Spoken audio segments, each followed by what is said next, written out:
नमस्कार विद्यार्थी मित्र हो. प्रथम आपणा सर्वांना स्वातंत्र्य दिनाच्या हार्दिक हार्दिक शुभेच्छा.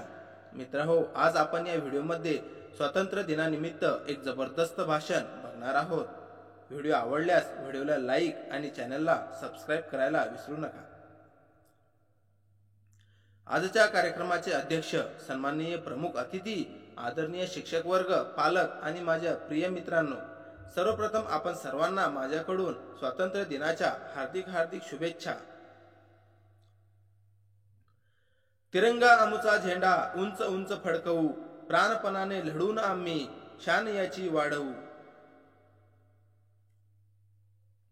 आज 15 ऑगस्ट आपल्या देशाचा स्वातंत्र्य दिन. हा दिवस आपल्या सर्व भारतीयांसाठी अत्यंत गौरवाचा, अभिमानाचा आणि देशभक्तीने भरलेला दिवस आहे. कारण याच दिवशी 1947 साली भारत देश इंग्रजांच्या दीर्घकालीन गुलामगिरीतून मुक्त झाला आणि एक स्वतंत्र राष्ट्र म्हणून जगाच्या पाठीवर उभा राहिला. स्वातंत्र्य हा कोणी आपल्याला सहजासहजी दिला नाही. त्यासाठी अनेक थोर देशभक्तांनी त्यांचे आयुष्य, त्याग आणि बलिदान दिले. महात्मा गांधी, नेताजी सुभाषचंद्र बोस, भगतसिंग, चंद्रशेखर आझाद, बाल गंगाधर टिळक, झाशीची राणी लक्ष्मीबाई आणि अनेक ज्ञात अज्ञात क्रांतिकारकांनी आपल्या मातृभूमीसाठी लढा दिला. त्यांच्या अटल ध्येय, निश्चय आणि स्वाभिमानामुळे आपण आज मोकळ्या आकाशाखाली अभिमानाने श्वास घेत आहोत.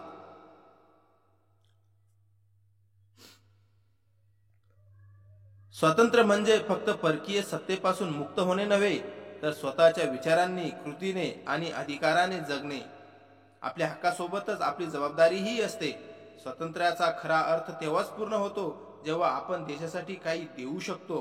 शिक्षण, स्वच्छता, प्रामाणिकपणा, संयम आणि राष्ट्रप्रेम ही आपल्या स्वतंत्रतेची खरी सजावट आहे.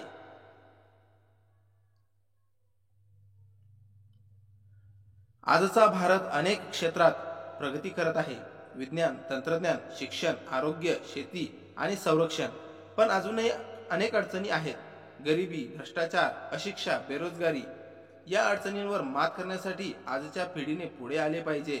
आपणच भारताचे भविष्य आहोत. स्वातंत्र्य दिन हा फक्त एक सण नाही, तर तो एक जागृतीचा दिवस आहे. आपल्याला हा विचार करायला लावतो की आपण आपल्या देशासाठी काय करत आहोत आणि काय करू शकतो. एक चांगला विद्यार्थी, प्रामाणिक नागरिक आणि समाजप्रिय व्यक्ती म्हणून आपण देशाच्या प्रगतीत आपले योगदान देऊ शकतो. शेवटी मी इतकंच म्हणेन की देशप्रेम हे आपल्या हृदयात असायला पाहिजे, फक्त तोंडावर नाही. देशासाठी काम करणं हीच खरी देशभक्ती आहे.